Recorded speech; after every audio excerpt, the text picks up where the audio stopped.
Okay, the next question that we're going to look at first is question number 10.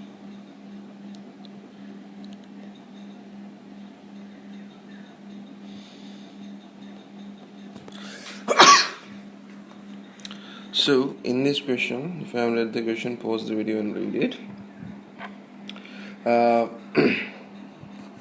So basically the idea is very simple.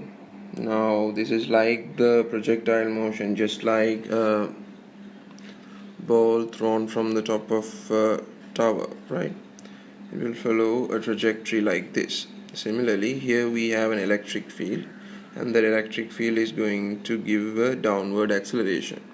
Now if you look at that acceleration, that is F is equal to, determined by F is equal to ma, so F over m. The force would be the electric force, so it would be EQ. In electric field there are only two equations, E is equal to V over D and E is equal to F over Q. So the force involved here, so we use EOQM. So if you look at the question, they are saying that the mass is becoming double. From m it is becoming 2m, while the charge remains same. So as long as the charge is same, it is the same electric field, so the force EQ is going to be same.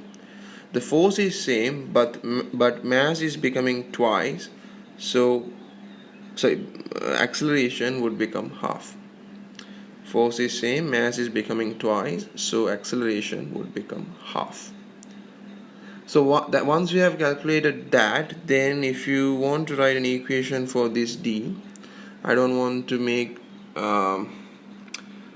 final velocity involved in the equation, so because we don't know, so we know the initial velocity is 0. I mean, talking about horizontally, initial velocity is 0. It enters with V vertical, talking about vertically, the initial velocity is 0. Horizontally it enters with V. So vertically, if I apply S is equal to ut plus half at squared, the u is 0, so you get half at squared. So this is D. Now what has happened to the D is the acceleration in that equation has become half. And as far as time is concerned, the time for it to pass that electric field is like this. So the time it takes to pass the electric field is basically the time it takes to pass this horizontal distance. That time is the horizontal distance, whatever the horizontal distance, let's say capital X.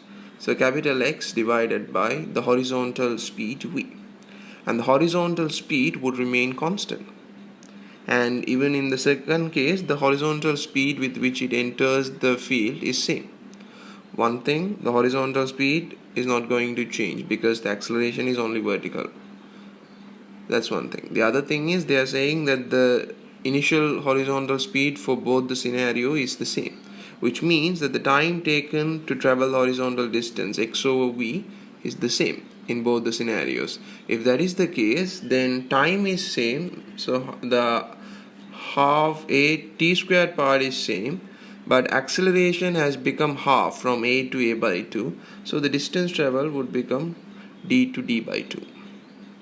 The answer is B.